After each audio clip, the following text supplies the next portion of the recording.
SixyTimes Battle Lounge with the 2MK team. Today we are once again back to talking about knockdowns, pressure, oki, those things.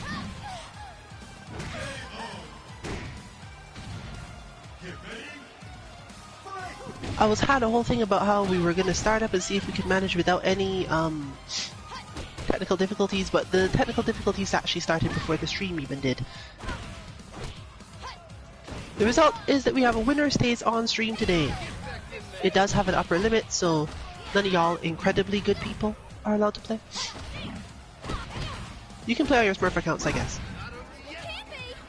But here, the upper limit is set to B, which is usually better than our even what we use for loser stays on, because we're trying to get a different set of things done today. Our focuses today are pressure and learning what buttons to hit when people have knocked you down.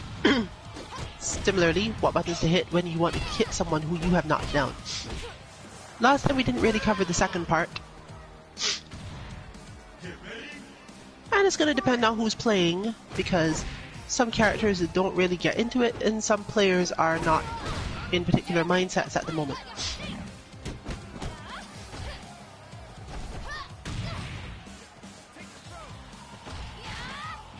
But we've definitely got some options all around, so there'll be a little bits of talking about this as we go.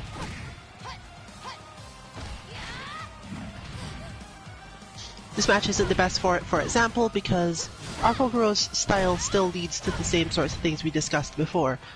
There's going to be a lot of backing off and waiting for mistakes, and just a lot less knockdowns and, let's call it, interest from the other side. Yeah, pretty much what I expected.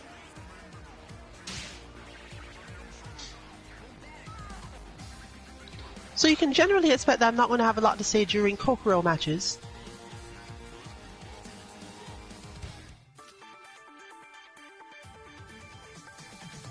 And therefore, if our Kokuro goes on a win streak, there'll be silence for the stream for a certain amount of time.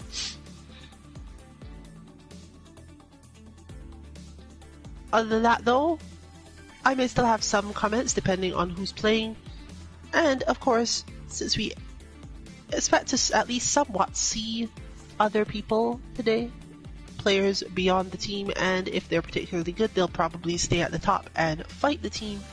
We'll be talking through any matchup things that come up that haven't been mentioned before, or bear repeating for the purposes of whatever.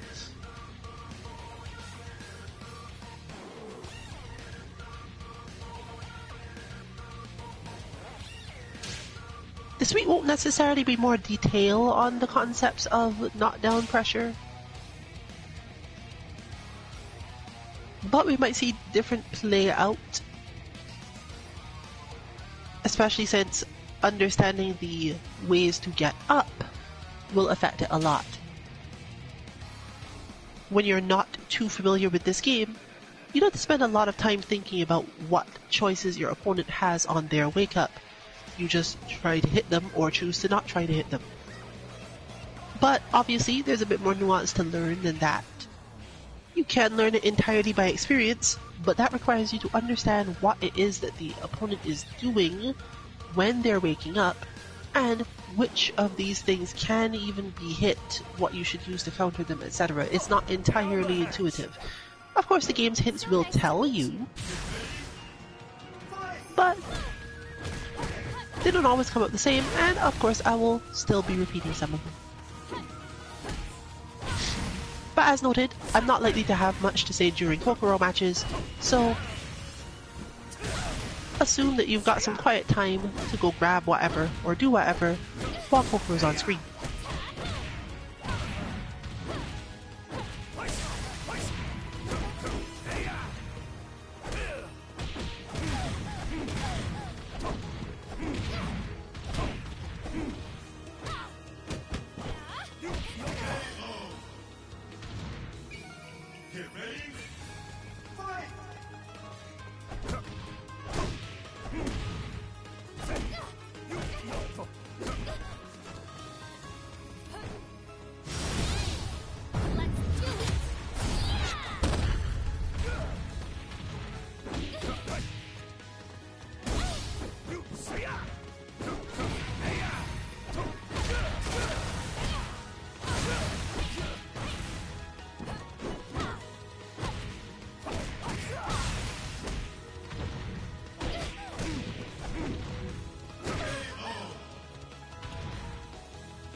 Our Brad Wong player left the lounge last week with the plan, I don't know if it was carried out or not, to go check out more of Brad's moves. Normally this player does not have a lot of time to play and therefore tends to rely quite a bit on instinct, as well as learning moves as one goes, learning from feeling. But they came to the conclusion that they hit the limit of that and had enough base tools to fall back on to not necessarily be terribly shifted one way or the other by just knowing more moves.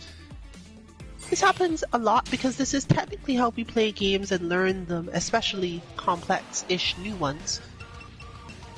We focus on things like spacing and the same knockdown pressure and similar that we're about to talk about. And worry about the moves and combos once we know where all these moves and combos are going to be put. If you know this space is this many frames long, I can hit this button, then it's great to go and do the rest by picking the next thing. You just go, well, this is now the combo I use here. You don't necessarily have to know the combo beforehand, you just have to know, every time this happens I get to hit this punch. It's consistent, it works all of the time. Therefore, I should learn a combo from this punch, or more than one depending. So the situation suits me whenever it happens. But sometimes you learn a shorter combo in the meantime, and there's a lot of situations that come up, and if you spend all your time learning situations, eventually you find yourself with more situations than you have combos, and have to go pick up your combos later and often practice them. If you don't have a lot of time for this, it can be stressful.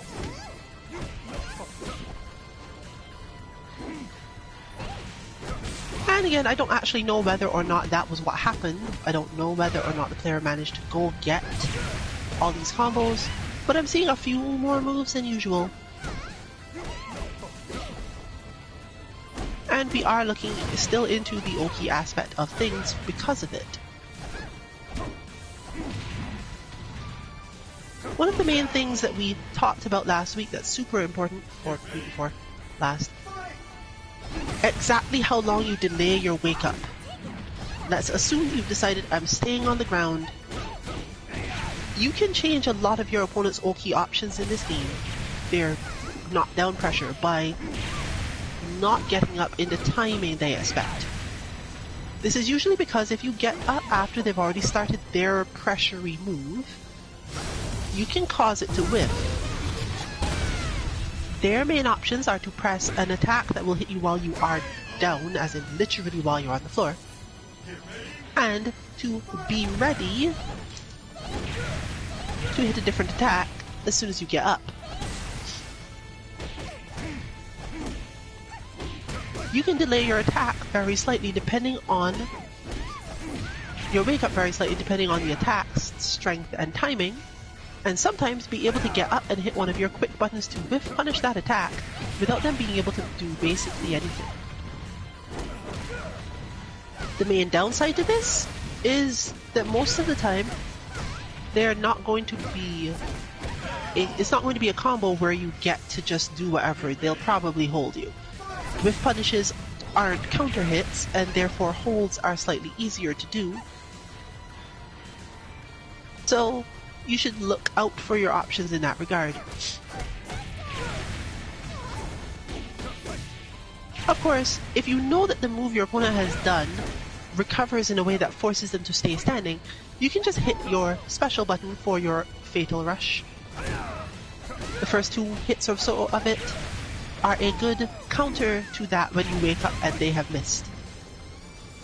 It's usually not as rewarding. Even when you have meters, sometimes it's not as good to use it then. But you can definitely think about it.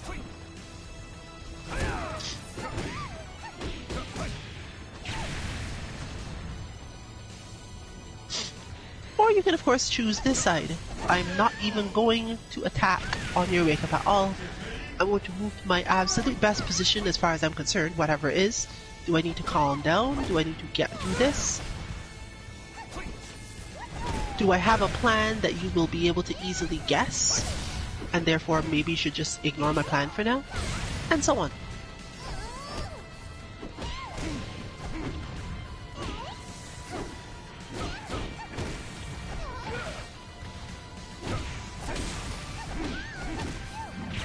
Similarly, just throwing an opponent when you get up is possible, but again, they might just be ready for that. Like, you're mostly looking at a whiff punish scenario. They could, of course, do their attack much earlier, hoping to recover in time before you even think it's a good idea to get up, and then use a second attack. Comes up pretty often.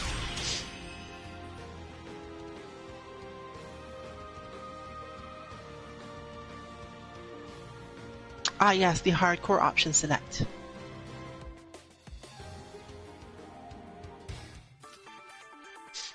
Noting that you're the best in here and then moving to spectate. Good job.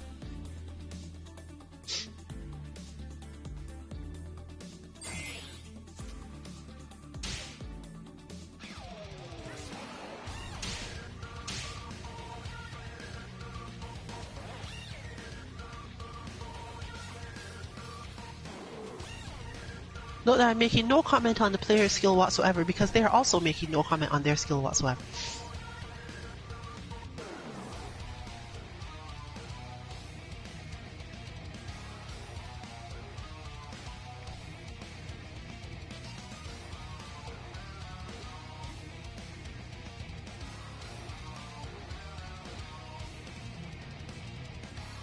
However, I will agree that they are the best spectator in the lounge.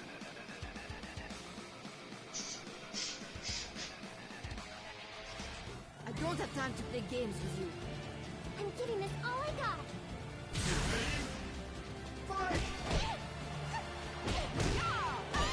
This match in particular has a lot to think about in terms of the knockdown situations, because these characters both tend to knock each other relatively far away. This is important because you don't have a lot of time to make a whole large set of choices there. If your opponent chooses to get up quickly, your approach normally gets cut off. Oh, they left. I guess they proved they were the best.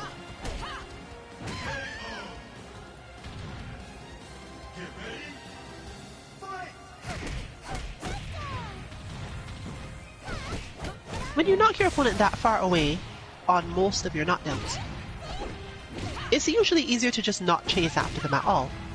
Especially since both these characters are decent at playing neutral and can manage against each other relatively well too. It's a relatively comfortable match for them both for that reason, but it also means that if one of them does decide to go for knockdown pressure and get away with it well, then they usually manage quite well overall from there.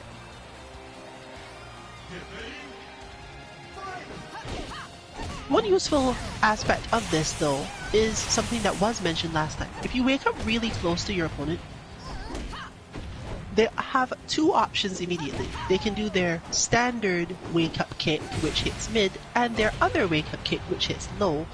Isn't terribly, like, punishing or anything, but it's still a hit. And it does still give some form of advantage to the player when it does hit. In order to avoid being hit by the low wake-up kick, you end up having to stand close, which has other problems. But when you are far away, most of the time there's a spacing where the mid wake-up kick will do its job, but the low wake-up kick won't reach. If you've managed to convince your opponent that they need to hit buttons on wake-up, because your own Oki attack has just been demonstrated is relatively long range, then you might be able to get them to want to hit that mid kick and then hold it without having to worry about any of the trade-off that comes the other way. When you are doing this close, you have to decide between the mid kick hold and the low hold. And then if they choose to get up with neither of these and just mash punches, they often hit you high, which is even worse. Depending on the timing, you can use your low hold instead,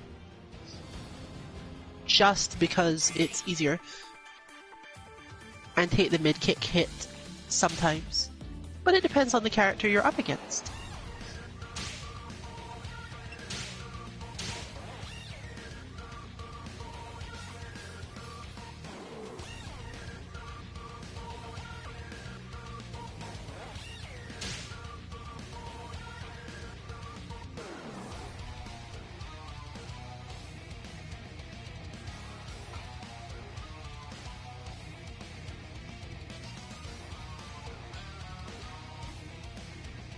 Tina's options on knockdown are a little more complicated than most characters because she has moves that have a lot more active frames. She has like a hopping down slam and some other stuff, and a relatively long-ranged low punch. She also has moves that let her get completely over the opponent's head and move to the other side of them rather than attacking. And take her quite far beyond them also, meaning that she can use these, and if the opponent delays their wake up, at least she is automatically repositioned and not put into a negative space at all. Her sidestep attack also helps. Overall, as a grappler, she has a lot of good options for this, and often her throws put her at ranges that are beneficial for her knockdowns in general. Here's one example, as you can see. She's not really worried about a lot of things in those cases. This often means the opponent is more likely to delay their wake up longer. And that's where down attacks come in. Down attacks are usually pressing down and P or down and P plus K, depending on your character.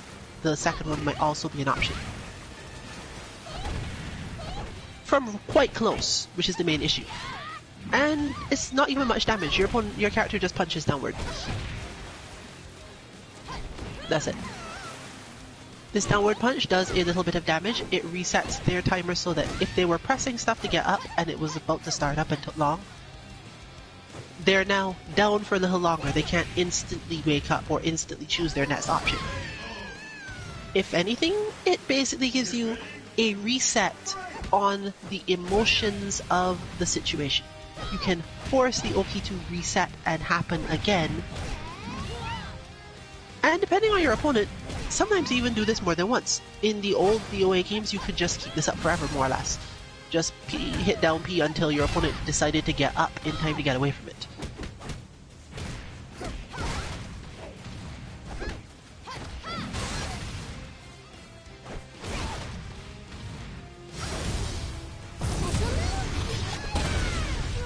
Tina has a lot of moves and situations where she might get a combo in one situation and might get a knockdown in another. And therefore she tends to make a lot more use of this than other characters.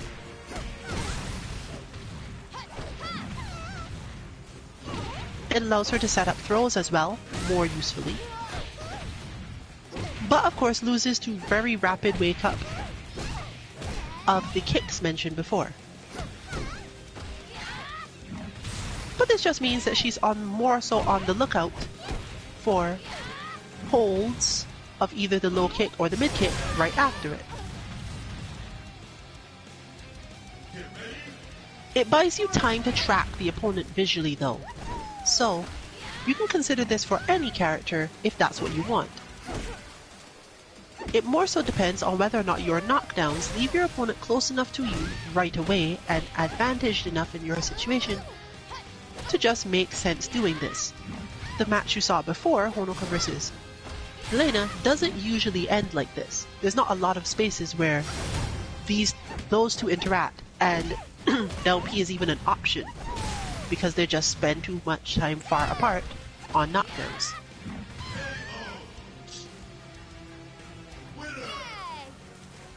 But if you don't tech or escape Tina's throws, you often end up right next to her. She often can do this move. And even if the move whiffs, most of the time the recovery attacks that many people use don't actually hit. The low kick is basically the only one that does. If the timing's right, because the character is usually either crouching or literally lying on the ground as a result of doing this attack. You can't generally hold it because you're already on the ground, And it really comes down to whether or not you have a strike that will lead into something that also hits low.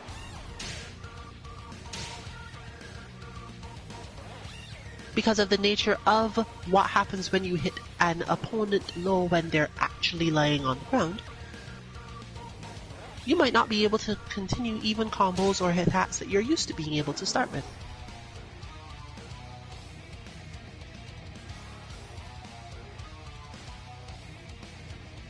Whether or not this means that Tina has good Oki, good pressure and setups, is up to you. She does have to use a different sort of move most of the time when she actually manages to knock people down using one of her leaping attacks or charging attacks or one specific kick that I don't always remember. Behold, my Baji dance. Yeah! Showtime! And I think there's one hold that has a similar property. But as you can see there, for example, you could just do that.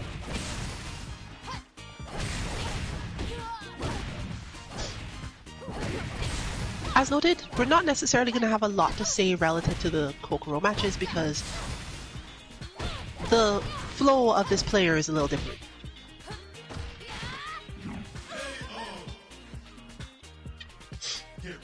If anything, we'd more so talk about conditioning in this part, if I have anything to say.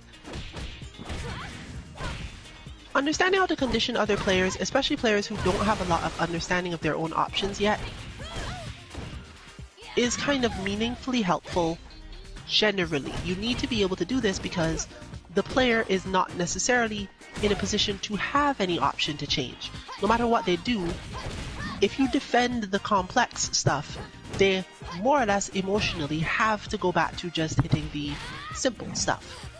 Understanding when that's going to happen is the important part for conditioning them. So if we take it as a person trying to occasionally learn a new thing or go a new route or understand a new combo, and you defend that, they don't really know how to work with it from there. Now you're advantaged altogether. You don't necessarily have to take much advantage of it for them to start going, okay, well, I should go back to doing the thing that was working. It's a relatively quick change in the human mind. In fact, most of us will do it so automatically that that's why we call it autopilot. You just do the thing that worked all the rest of the time. But as the defending player in that situation, you have to recognize what changes your opponent's mindsets toward this. What makes them go back to that so that you can prime yourself to expect it. Whether or not you defend it or in this game hold it is up to you, and you can set up a ton of situations, sometimes autopilot-y ones of your own, where you put your opponent at a specific position, knowing that that's about the timing that they will get back to using that style of attack, and just defend it because you're at the range where it will lead to you coming out on top somehow. That is in fact the key to Tina's success in this match, and the thing that Brad has to watch out for the most. Being put into a situation, into a spacing, where Brad's moves aren't going to reach. And Tina mostly does this by hitting punch a couple of times.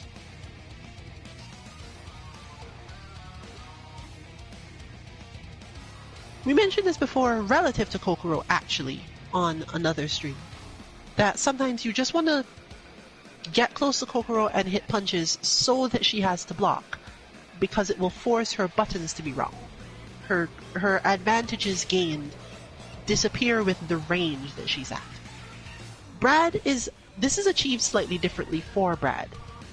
For this character, your goal is not so much to hit things that Brad will have to block, but to hit Brad and then move away. Very slightly. Especially if you don't think your combo is going to work. You can punch into backdash, for example, because if you've ever watched Brad move carefully, there is no really good quick attack that Brad can do in that space. Kicks work as well. If you did the kick at max range, you don't even have to backdash, you just hold back or sidestep a little bit. So your goal is, let me make this character block, and then move a little bit away. Because Brad can't really do much. It's really obvious when Brad wants to do anything. Now, Brad can get away from this really easily if conscious enough of the fact that it's happening. If the opponent is using this technique against, just don't attack after you've blocked them a little bit. Back off, reposition to where you want to be, and then you'll be fine. You're back to neutral. And Brad is decently good at neutral, so you're just continuing as normal.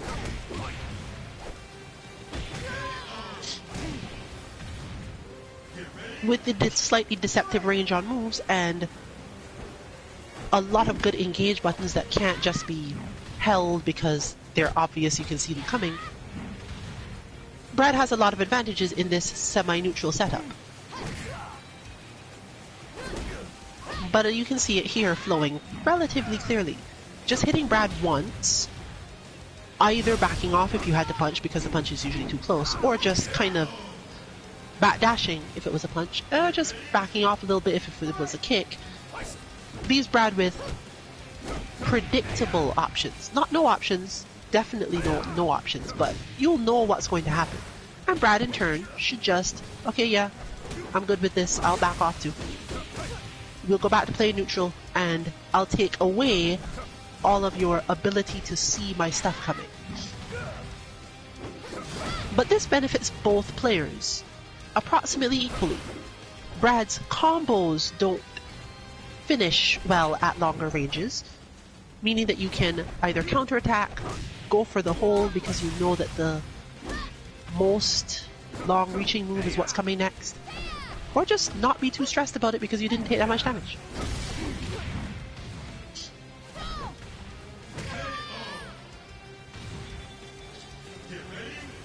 If you've seen any matches between these two previously, you can tell that this has gone totally differently than normal. There's a lot of maneuvering in the mid-space now.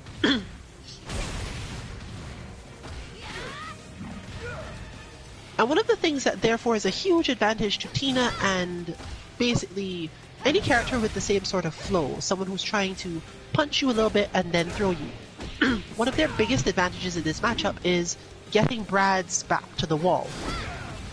Because then Brad can't back off, only you can. Or at least if Brad backs off, you know approximately how far Brad can go. Again, easily counterable from Brad Wong's side. Just whenever you have the option to move toward the center of the arena, do that. Most of the time, you're not going to go for, again, Oki anyway. So, just don't bother. In this situation, you're seeing now, it's much harder for Brad to do anything because there's so much space that has to be covered. Octagonal arenas are a pretty bad matchup here. But you're still playing neutral, you're still shifting the spaces the way you need to, so it doesn't really matter that much most of the time.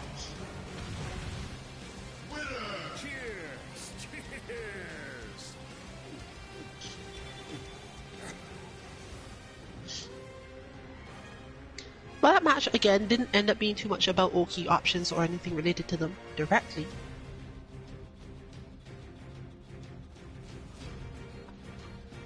But it can be thought about in that way, because if you get the knockdown, sometimes the only thing you want to do is reposition. Your character's advantages are so much improved in neutral by changing the position of your opponent, you, and the wall, the line of those three things. If your character plays a lot of neutral, you can get much bigger advantages on heavier knockdowns by just moving and not doing any sort of pressure at all.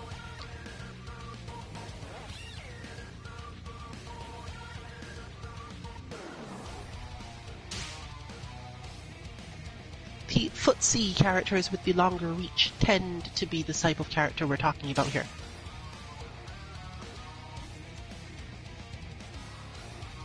Helena has similar advantages to Tina here. She just does less damage while she's doing it. She has to keep it up for longer.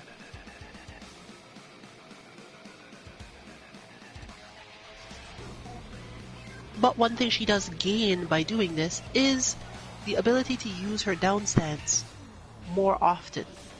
Brad has a lot of counters to Helena's down stance at closer ranges. He has much fewer ones at longer ranges because all she has to do is time her, let's call it sweep, to be between the frames of certain of Brad's attacks, and that's it. You can learn to do this pretty quickly. I wouldn't even say it requires any use of bots at that point.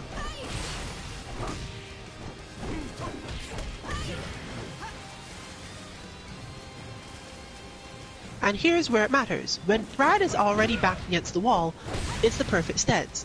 Brad can't advance easily. This particular position is literally backed into a corner, so it's not a matter of, well, I'll just maneuver to the side to get out of here.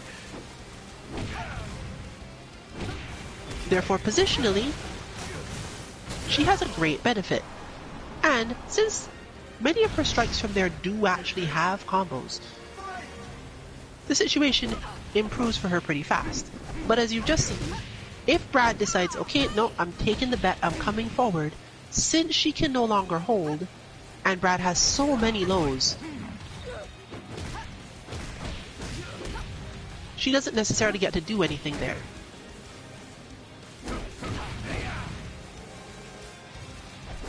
Similarly, when she has her back to the wall, it's not a particularly useful thing to be doing.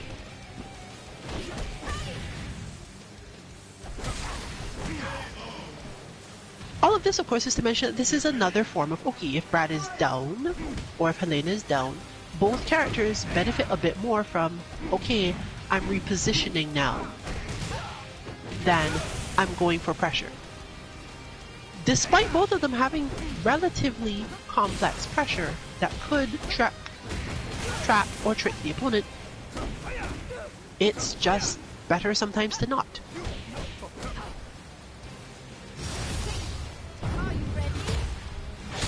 Of course, this depends on a lot of small factors. If you're the sort of player who spends a lot of time tracking those small factors, good. If you're not, we go back to thinking about how you can get to the Oki situation in the first place, and that means understanding which of your combos will cause your opponent to end up there.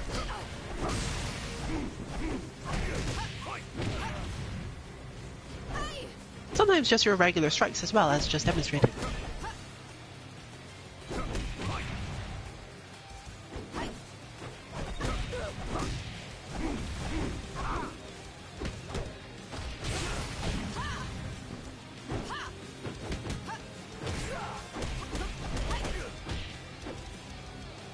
Helena is, again, mostly good at keep on hitting you in these situations and doesn't do that much damage. But here we have that. The opponent is down. And in Brad's case, this does not mean as much because Brad gets to break certain rules. But Helena, again, benefits from just using the down attack, because you get to interrupt a lot of the things Brad wants to do by just using the down attack when you happen to get a close knockdown.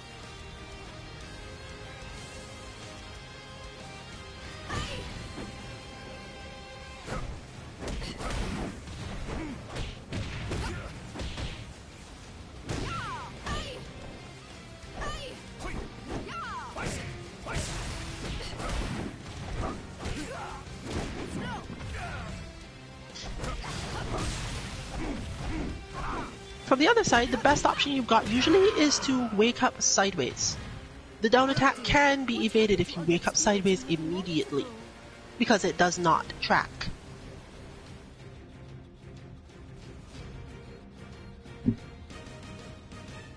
The more complicated super long range ones, I'm correcting myself now because I think is up P plus K, and some characters will literally jump to land on you.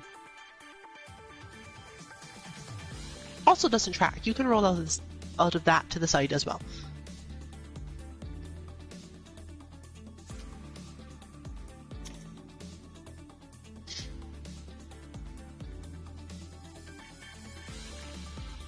Well, the Wi-Fi icon is here, but it is a full Wi-Fi icon, so let's hope that that goes well.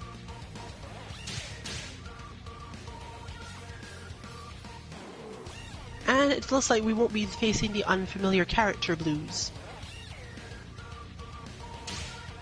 Because while our Ayane is not here, Ayane is, for the most part, Ayane.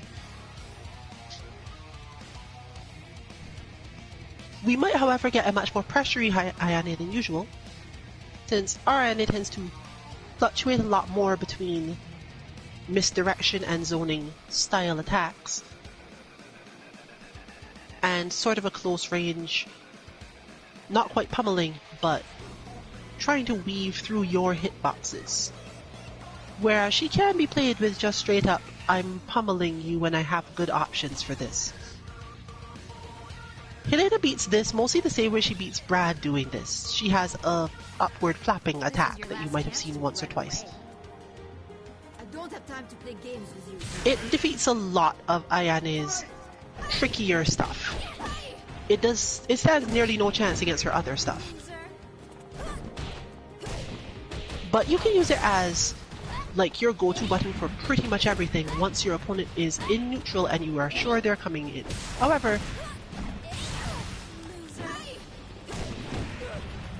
our Helena always has this problem where she tries to play the rest of the game against an opponent who, in this case, is laggy on top of it. Hopefully she'll just hit the one button and throw, more or less. Because if you are in extreme lag, but you have a one-button strategy, it's better to use that. Mainly because your opponent probably can't see the perfect timing for it either.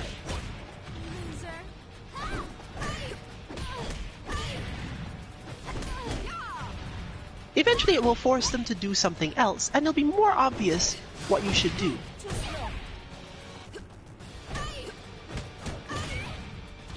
The main thing that helps with this button, that doesn't help as much against Brad, is that it puts Helena really close to whoever it is if they block. And honestly, Ayane doesn't deal with Helena being very close very well. She deals with Helena being sorta close well, because then she has the whole misdirected thing going on. But really close, Helena has enough advantages that she could just pummel. And when Ayane eventually decides to block, doesn't let this player's currently super high on that, then she's relatively susceptible to throws too.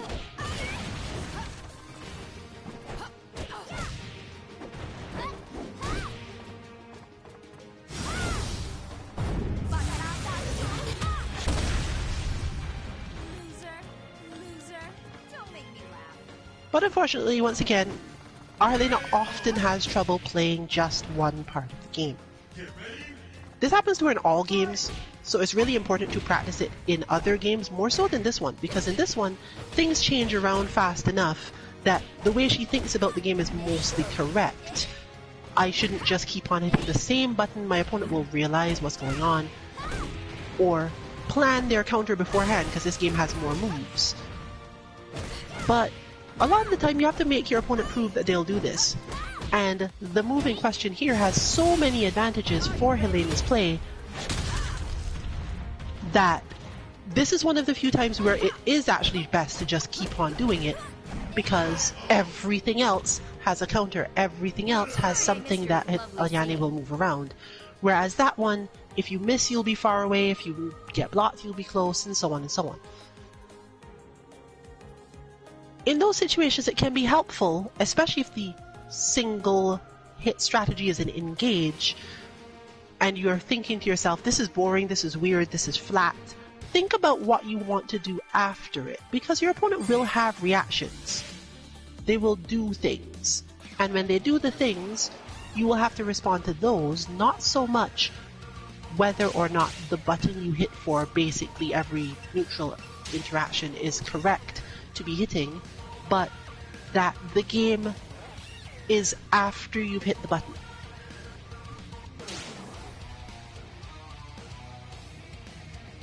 But now we're back to talking about things related to Oki, and hopefully this person is less laggy to OmniRabbit. I wouldn't say that the lag contributed heavily to that match, if other than probably throwing her off at the beginning. But most of the damage taken was not about, oh, this is laggy, I can't see what you're doing. It wasn't at the level of lag where that's going to be a thing, probably, but OmniRabbit has to worry a bit more because Honoka's stuff is harder to confirm properly in lag. Might need to go for a lot more knockdowns and hard knockaways, since being used to playing the zoning style of this character probably is more prepared even in lag to fight Ayane from far than from close. And that's going to be rougher on this stage. This is your last chance to run away.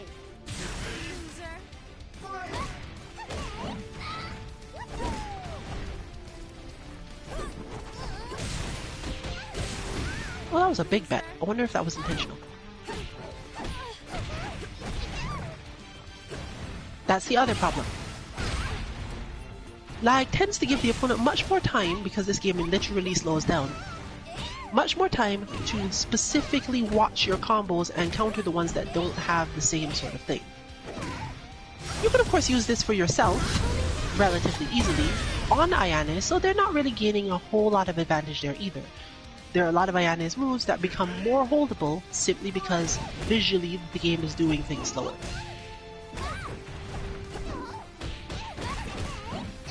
And there we have Ayane Oki, but this has been demonstrated by our Ayane before.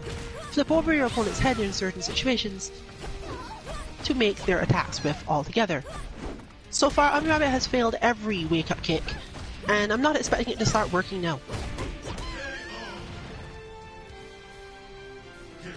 This is because the wake-up kick is basically the easiest wake-up Oki to do, well, the wake-up defense to do, and therefore anyone learning to play a pressury character learns to deal with it first.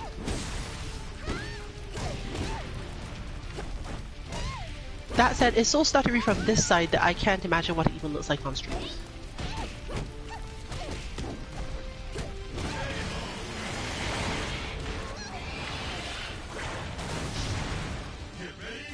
That said, there is a specific answer to this that Honoka has, matching the similar one from the other side. Her driving punch will, and that one as you've just seen it, will generally resolve most of what Ayane wants to do. Your concern is, can Ayane get close enough to negate this?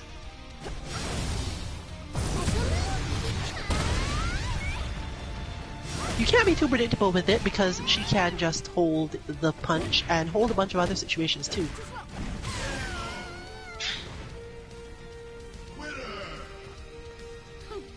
But it's good for extending the phase of the match where Ayane is not close enough to you for mix-ups, which would have been really important in here. The slowdown would possibly have made it more easy for the move to be held, but close range defense leads to being held anyway.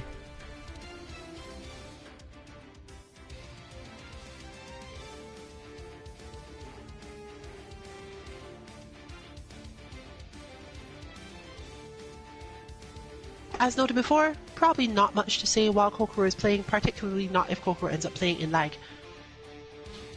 So, stream will probably be going silent for at least a little bit.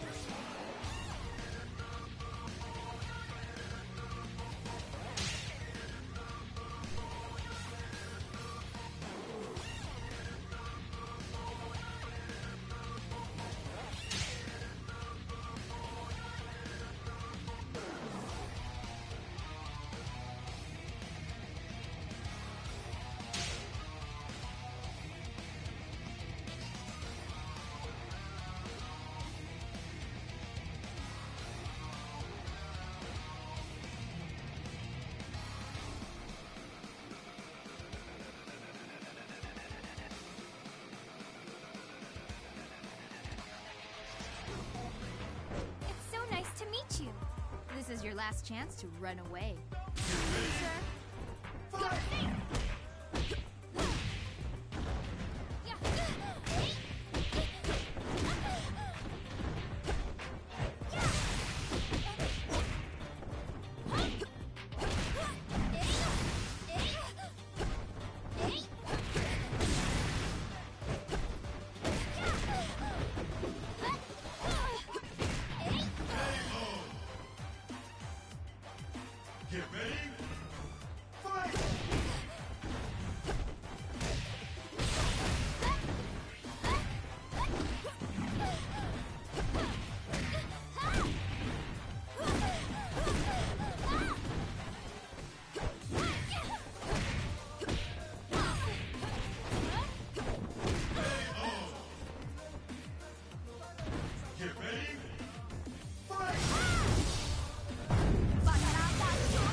all tough at the beginning. What happened?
I'll lay you down on the mat, gently.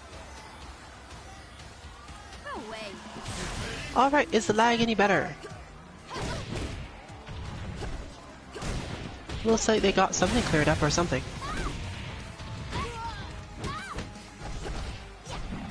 Not completely, but good enough. Tina's main goal against this character is to sidestep because she doesn't have a whole lot of really good tracking stuff. You're better off sidestepping, side rolling, all those things. And of course, when you have the chance, because of Tina's relatively longer throw range, if you ended up close as a result of one of those things, then go for the throw. The rest, however, is mostly going to be about use of meter on both ends. Tina gets pushed back by Ayane pretty quickly, but can use the break hold when against the wall better than other characters, mainly because her goals are different.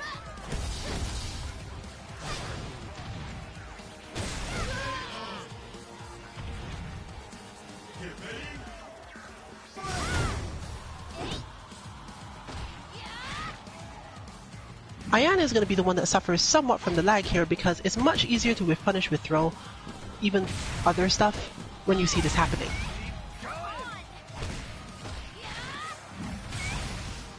They also don't have as many escapes because of so many of Tina's moves that work basically as punch you once and then do this.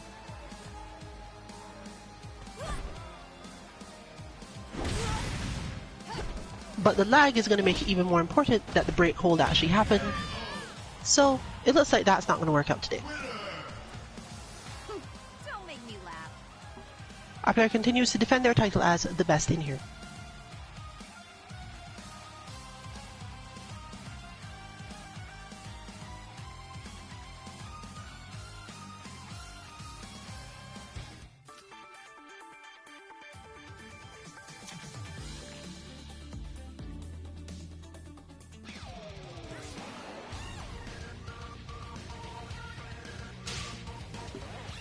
It's hard to tell which way the lag is going to benefit today, or rather in this match.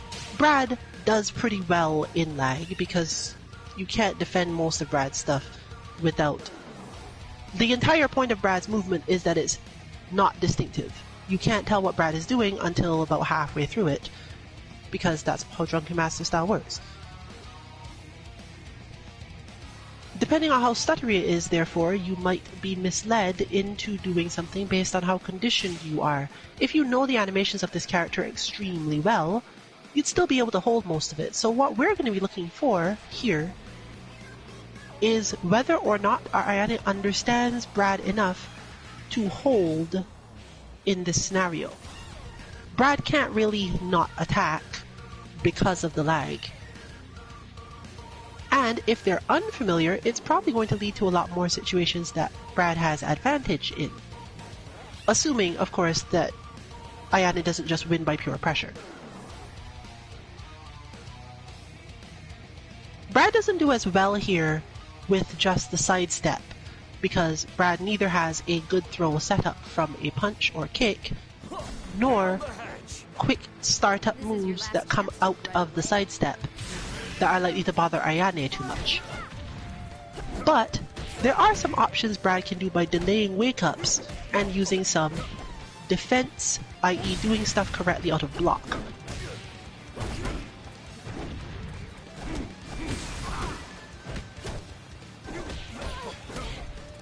Most of Ayane's better combo starters and so on. Okay, that one doesn't count because that one you can just do midway. Are actually highs, meaning that you can get around a lot of things if you go for 2P or similar things, and Brad is particularly capable of this.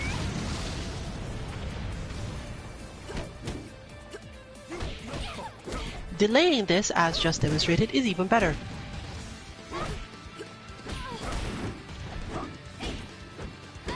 Simply put, there's a character who can't deal with lows enough, can't spend most of their time in a low defense position, and is usually too close to get away from them.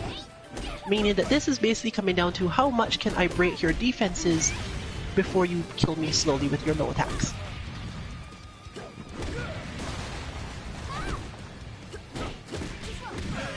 Unfortunately, he went for the more predictable low and got hit.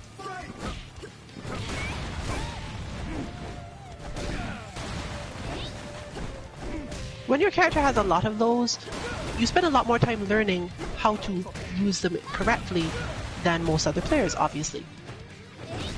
But because lows are often a thing that just hit in specific situations, you don't really have a lot of options to test this, except when your opponent is really pushing on you. If you play too much neutral, if your general training partners play a lot of neutral, then so it is.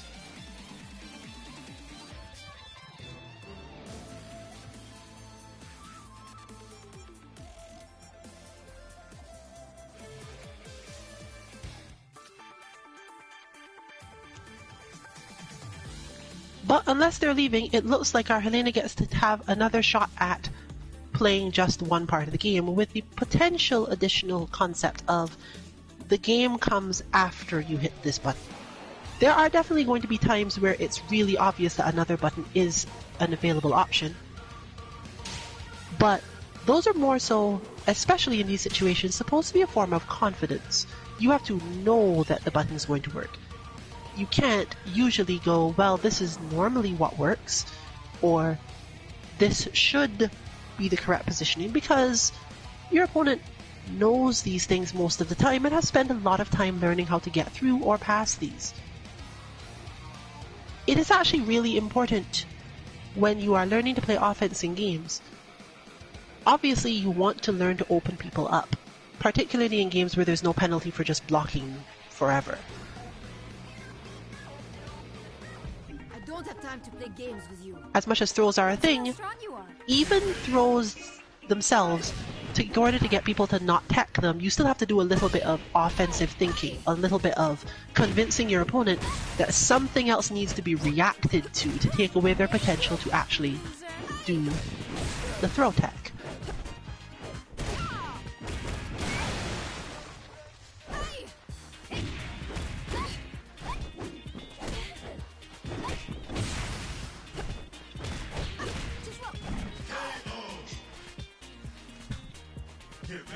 We're familiar with this problem from previous streams, of course, specifically that Helena does have relatively well-known strings, and you have to delay some of them, or not do them at all, in order to not get held. She's one of the first characters you learn this on, in fact.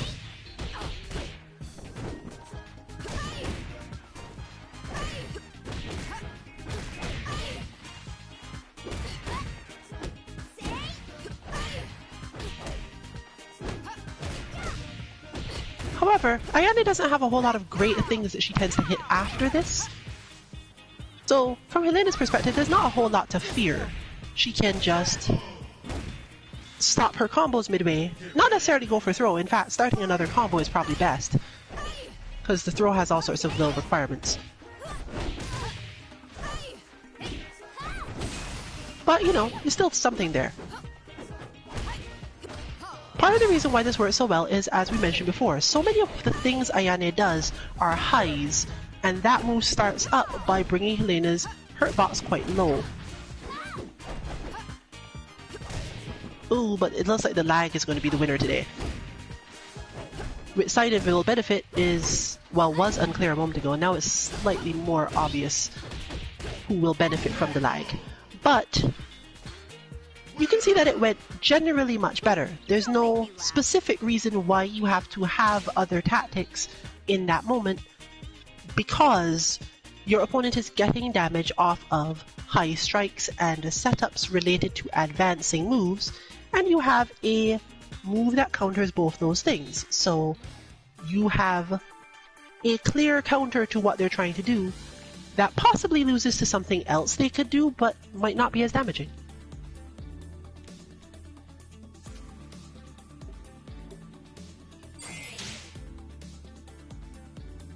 But we are back to Kofuro again, I believe. No, actually. It went forward further than I expected.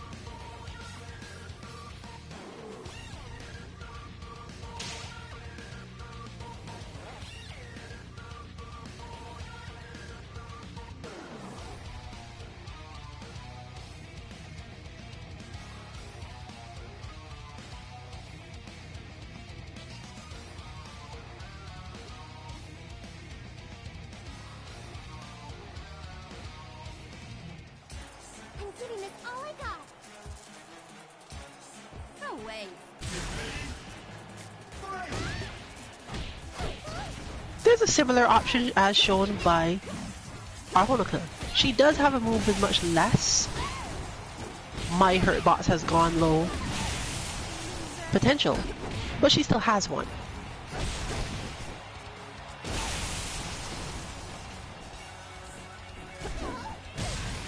Continuing to fall for that though.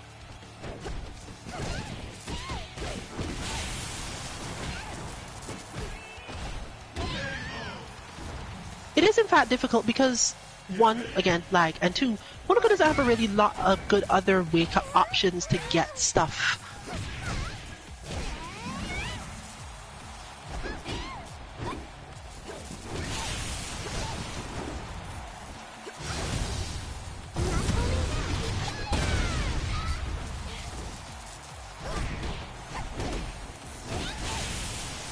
One can end up in a position where you must use your meter on your own wake-up. Yep, still using it, still getting caught.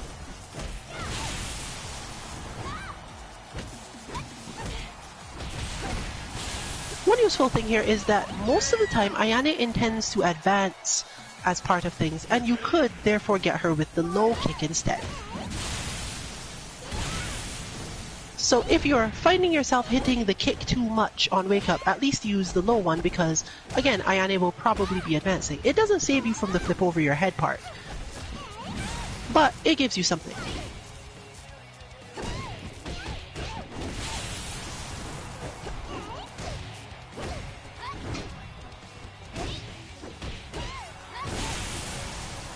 Your better option, of course, is to just wake up sideways and ignore the whole thing. A slightly delayed wake up sideways is even better, because you'll often realize, oh wait, Ayane is not doing other things anyway. She doesn't have a whole lot of pressure that's going to straight come out of that, so you don't really have to worry about being beaten up by ground pressure, most of which, again, is side rollable.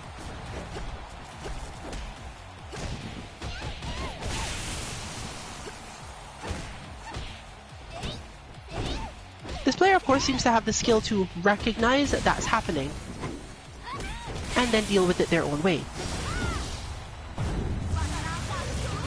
Looks like Omni got a little frustrated and down it goes. You were acting all tough at the beginning. What happened?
home. My Baji dance. Let's see how strong you are.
All tough at the beginning. What happened?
No way.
tough at the beginning. What happened?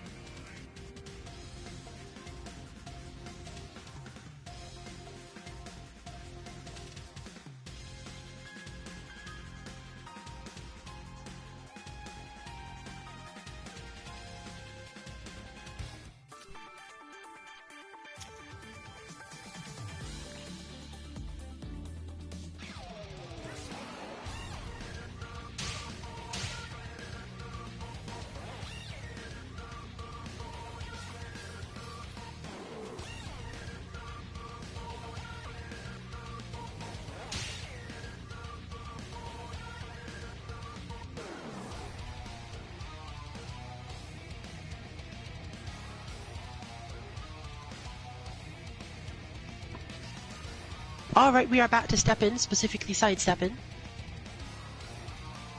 While Ayane does have tracking moves, they have much longer startups, and forcing the player to shift to the mental state that catches the sidesteps This is your last chance to is beneficial to Tina. Not many other characters, but beneficial enough to Tina.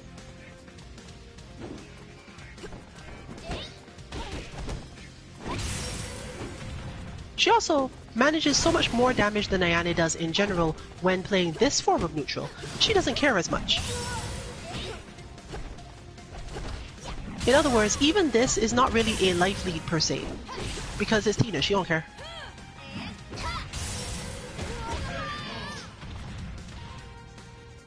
Opponent went for the quick recover into punch, something you don't see that often.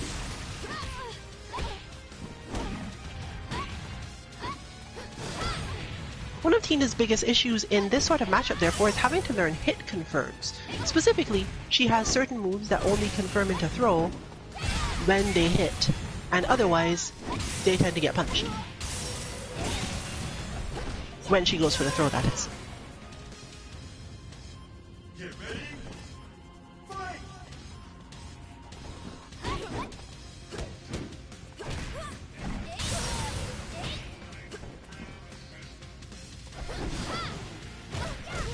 The retreating opponent can generally be dealt with using her leaping attacks, but it is still possible to sort of sidestep out of those even then.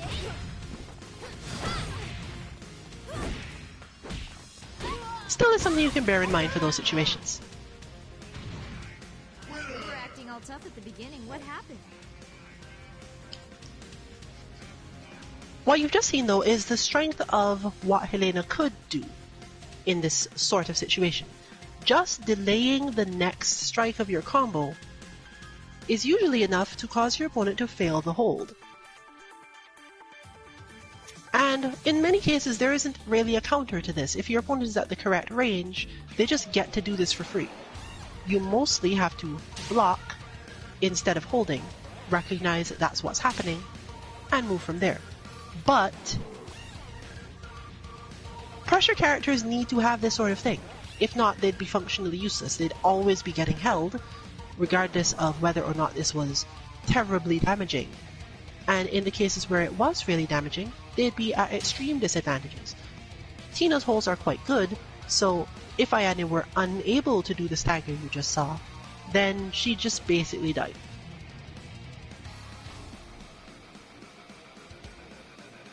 Fortunately for Ayane, Tina doesn't have a lot of great options to hit easily from that distance. She's either going to do usually a mid-punch or a mid-kick. Thankfully for most players of this game, 4-way holds means that you at least have to guess which one of those happens.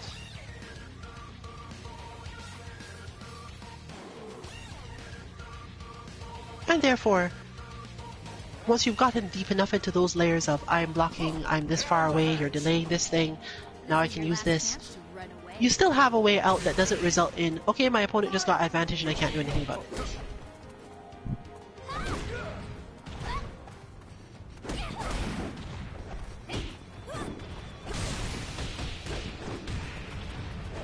It is in Ayane's favor actually here to just keep on advancing.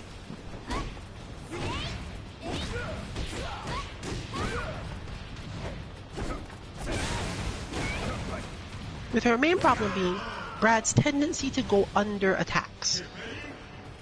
She doesn't have a lot of in-combo lows that often lead to good things, There's one.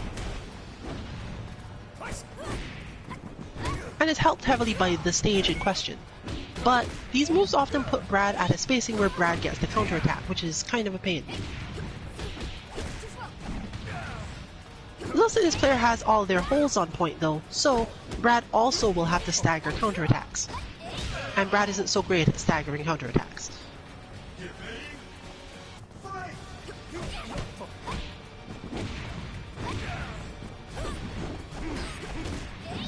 There is one thing, therefore, that should be noted that isn't talked about a lot. You can, in fact, do your punch attack, nearly any punch attack, and then sidestep right after it. I don't remember if this works as a cancel or what, and you generally only get to do this by using your S button, that tap, but you can treat it as part of your combo. Punch a couple of times and sidestep. This evades almost every quick attack that your opponent wants to do, particularly if you were in a low punch at the time. Depending on the length of your character's sidestep, this might of course lead to nothing useful. But you can still think about it a lot of the time, simply because if you don't want to finish your combo, but you're too close to your opponent and your character doesn't have advantage there, it's among your best options. Just sidestep and then keep going. It encourages the opponent to keep blocking and therefore opens up the chances for you to throw them.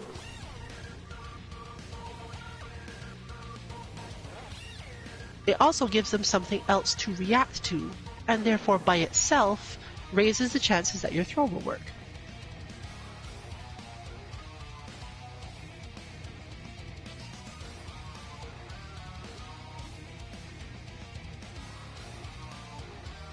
If your character has a singular knockback or quick stun strike though, it's just about as good.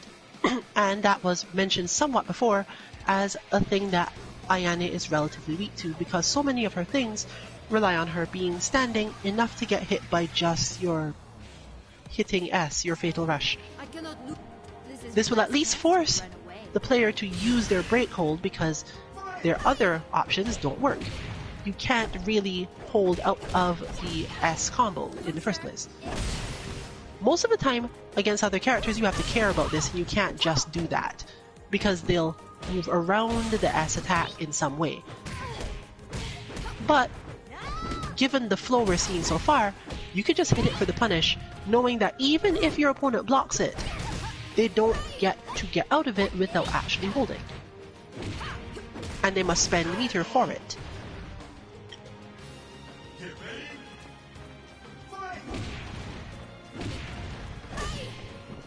If you're not familiar with your character's S button, it's usually, if not always, I think it's always a high. Which is why we don't just use this for everything. It is in fact one of the first things people learn to get away from. But here, we're not looking for it for damage, we're looking for it for conditioning. Other stuff becomes available because it's used.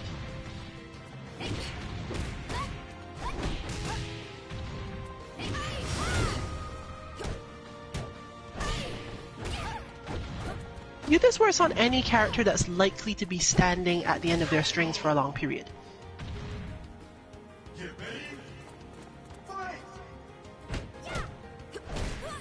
Grapplers are often in this situation, Diego and Ayane. To be the minimum. Kokoro is also like this, but Kokoro at least has some low striking attacks that will entirely solve the problem. But Ayane stands in her stuff a lot, and therefore you have the option. It's also usually a relatively fast move, but not for every character. So Helena might have more problems with it because hers is like a whole hopping kick sort of. Sorry I missed your lovely singing.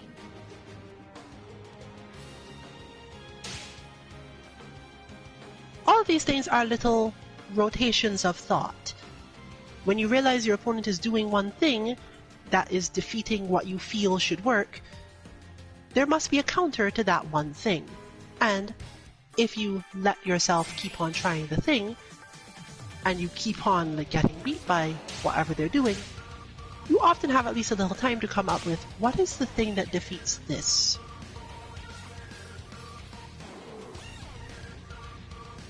That's often familiarity though.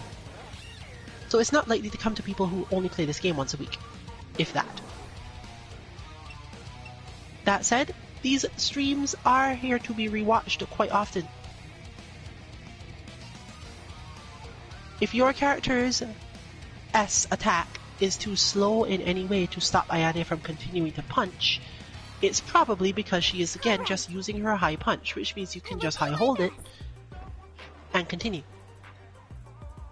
This is your And before you think, run away. well, won't I just get beaten with the high hold if I do that too much? You're not really doing that too much. You're doing that because your opponent keeps on beating the S.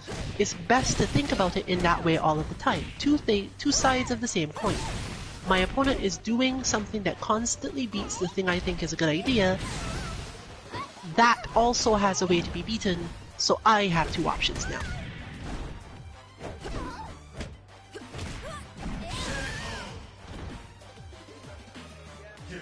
Omni is facing the same basic problem. The optimal thing to do to punish Ayane is just hit S, almost all of the time. If she crouches to go for a different thing, you will get hit, but her crouching moves of the type we're talking about aren't super stressful to you. This is mostly for punishes and for certain characters with punishes. But Honoka again has like a hopping kick. It's kind of a big deal. She does this relatively slowly compared to some other characters. It still works here though, because Honoka's movement allows it to work out. It's not strictly speaking an easy punish, but for Ayane's stuff to work, most of the time she has to delay a bunch of things anyway. Get ready. Fight!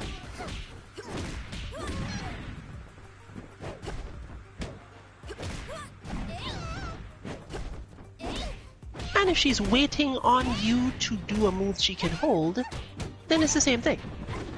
If your opponent puts themselves into a situation where they could be punished, and you find yourself getting held a lot, it's because they're waiting for you to use a specific punish. And most of the time, hitting S will deal with the situation instead.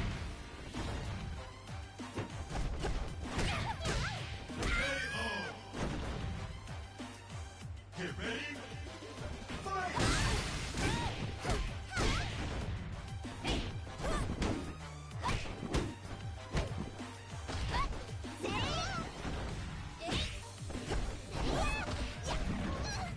Ooh, that was a back off. Good one too.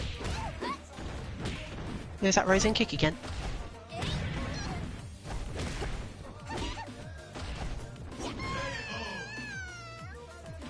It always sucks to make a mistake that you know was a mistake because it tends to throw you off for quite a while afterward.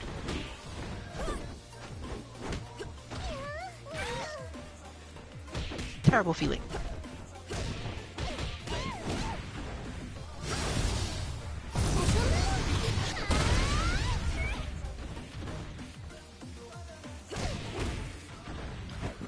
And the lag probably isn't helping, but I can't say how much it's hurting either side, that is. Usually it's the offensive player benefiting from lag, but honestly, again, you can just do that. You can see moves coming more easily and therefore win out. So, I can't say one way or the other. That was closer, but Skydrift emerges victorious once again.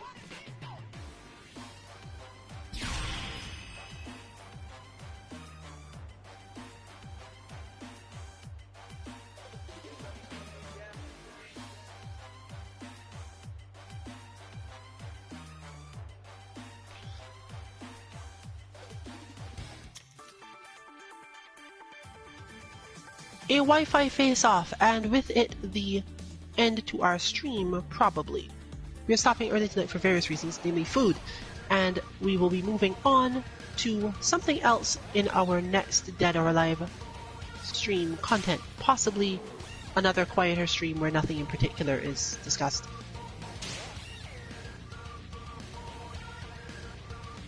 Though it might not have sounded like it, we did in fact cover the other half of things you care about when it comes to wake-ups, scattered throughout all the other matchup things and discussions that we were having. But this match is probably going to be a good opportunity to briefly review all of them before we close out for the night. The lounge may stay open for longer, but the stream is ending.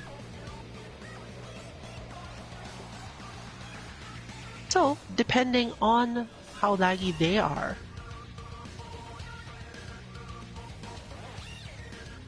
to each other, we might get the chance to talk about the things in brief, the summary of the stream.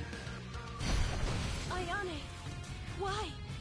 This is for real, Kasumi.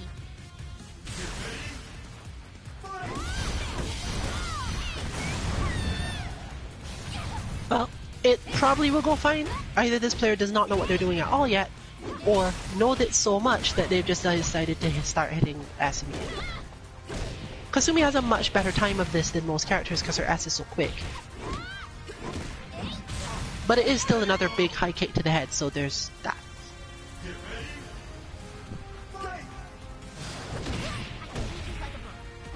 Great hold right out of it, but still beneficial in some way. These two don't spend a lot of time in knockdown state relative to each other, but there's one. The side roll avoids the low punch, and here we see Kasumi choosing, after a relatively long distance knockdown, to just stay in the optimal positioning on screen. And they definitely had long enough to do that I'm sure it was a decision to do it. There's the S again. I guess they weren't as confident in that one, because they didn't follow it up, and the opponent did have enough meter to get out of it.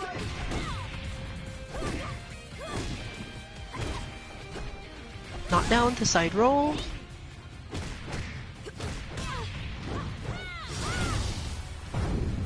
I don't know if that was an error or not.